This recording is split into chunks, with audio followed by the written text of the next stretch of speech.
And thank you. We're going to take you to the Labour leader, Jeremy Corbyn, now, who's been making a speech and is now taking questions. Let's listen in. Things that you want to do in government. Is that why Labour's currently pushing for a harder Brexit than many of your MPs and members might want? And secondly, if I may, have you personally made a complaint about Margaret Hodges' comments to you? And do you understand why there is such concern at the moment within the Labour Party on anti-Semitism? Or do you agree with John Prescott that it's not really an issue? Peter Walker.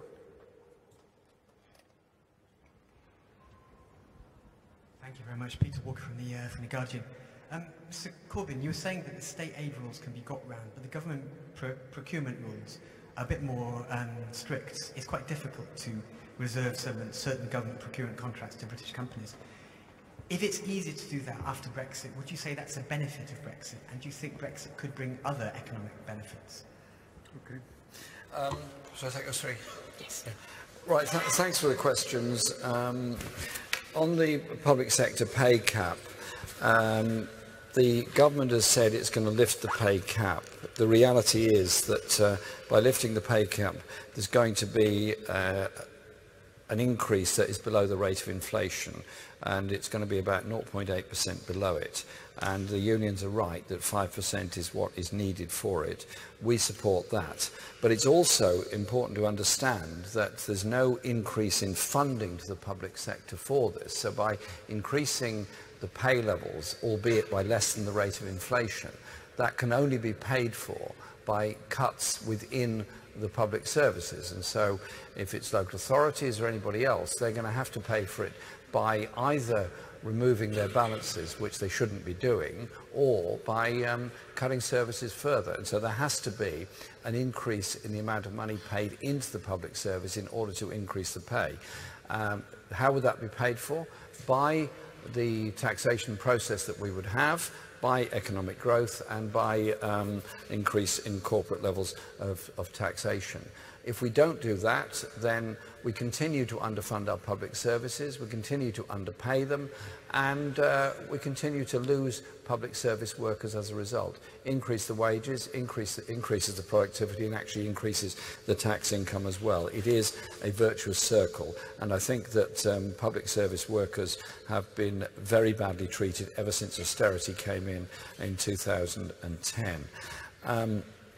On the question of state aid rules, the state aid rules are somewhat flexible by some countries. Germany and France are better at directing industry than other countries, and you look at the growth of manufacturing industry in France and Germany and Italy compared to this country, and you will see they've been better at it. I made the point throughout the referendum campaign that I thought the state aid rules could be interpreted in an over-restrictive way, which would prevent a government intervening to support its own industries, which is exactly what I've proposed we do.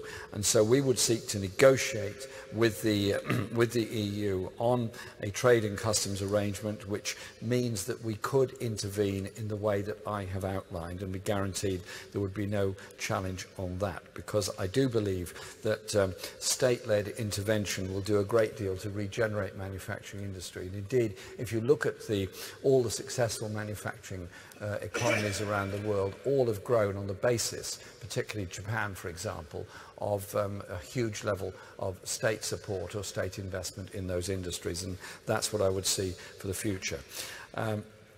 Anti-Semitism is simply wrong in any circumstances whatsoever. It's not tolerated in any form whatsoever in my party, and should not be tolerated in any form whatsoever within our society.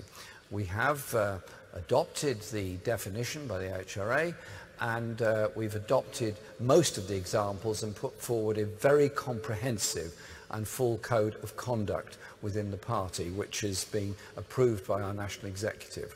We are continuing to consult and discuss with the Jewish community and Jewish organisations to ensure that it operates in the best way possible.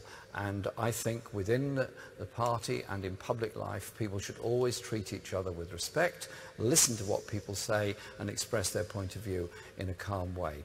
I do not have any direct control over what happens with disciplinary processes within the party, although I'm obviously a member of the National Executive, and I think it's right that any complaints are dealt with independently of me, and the party process has to take place on that.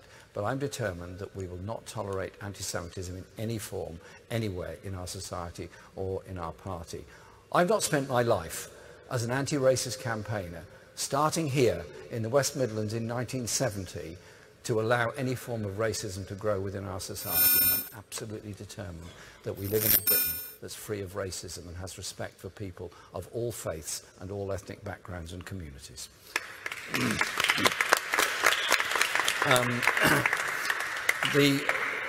The question from Patrick on the Guardian, Peter, sorry, on the Guardian about state aid. Yes, there are many people in the Labour Party that are very concerned about the effects of Brexit, as I'm sure all of you are here.